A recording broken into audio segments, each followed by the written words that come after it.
ఏం జరుగుండదు? ఒంట్లో రక్తం కాదులే, అట్టిన రక్తమే.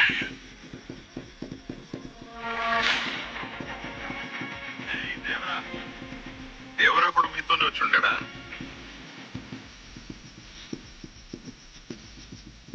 మీరంతా ఒకటే నాకు తెలుసులేప్ప.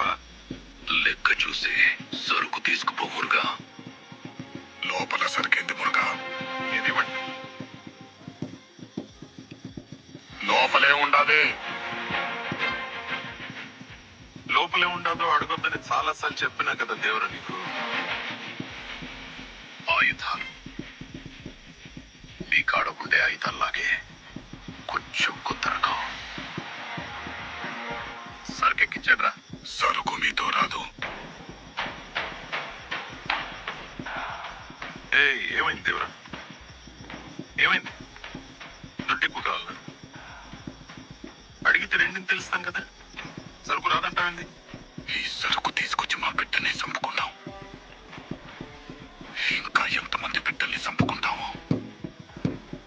మా ఆయుధాలు లెక్కే ఇందులో కూడా ఆయుధాలు ఉన్నాయంటావు. మా ఆయుధాలు మంచిని చెడు నుంచి కాపాడటానికి పుట్టాయి. మీ ఆయుధాలు మంచిని చంపటానికి పుట్టాయి. వాటలు ఎక్కువ అవుతుంటాయి.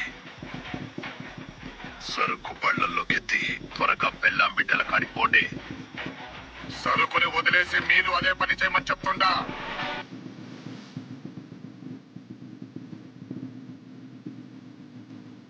నేరుగా వాళ్ళు అడిగిందల్లా ఇచ్చుండగా చనువుతో సంకెక్కేస్తున్నాడు. ఈ తూరు నుంచి ఇంకా పెద్ద పెద్ద సరుకు వస్తుంది దేవుడా. నీకేం కావాలో నోరు తెరిచి నాకు ఒక్క మాట చెప్పు.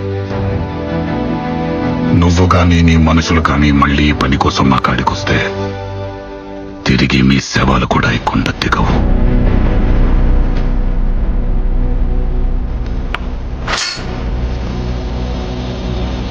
ఇదే ఈ దేవర మాట. అన్ని నీ మాటలే అయితే మరి మా మాట ఏంది దేవరా? సముద్రం మీద వాడేదో కూసుండాడని మనకు తెలిసిన విద్య ఆపుతాం ఏంది? సముద్రం ఎక్కాలా, సముద్రం ఏలాలా? మొన్ననే చెప్పుండాక మురుగా, ఎవడికిష్టం ఉండా లేకుండా, ఎవడు వచ్చుండా రాకుండా ఈ పని అయితే ఆగదు. ఇంకా పెద్ద పెద్ద సరుకులు తెస్తా అంటుండావు. వాటి వల్ల ఎవడు చచ్చినా వాటిని తేవటానికి ఎంతమందిని చంపాలన్నా ఈ కొండ సిద్ధం.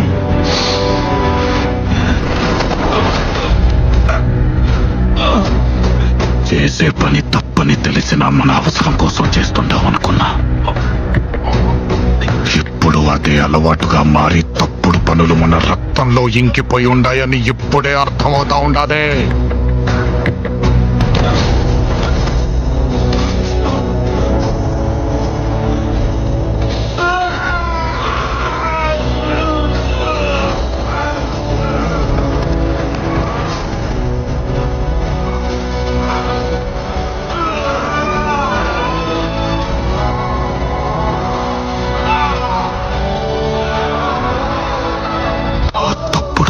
మనలో నుండి బయటికి పోవాలా? ఆ పనులు తప్పని మనకి తెలియాలా? మనిషికి బతికేంత ధైర్యం చాలు, చంపేంత ధైర్యం కాదు.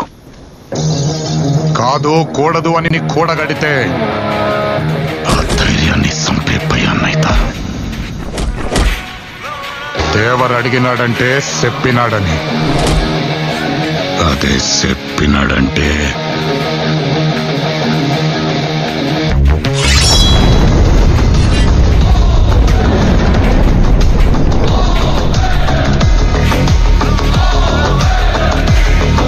ఈ రోజు నుంచి అందరం సందరం ఎక్కి చేపల్నే పట్టాలా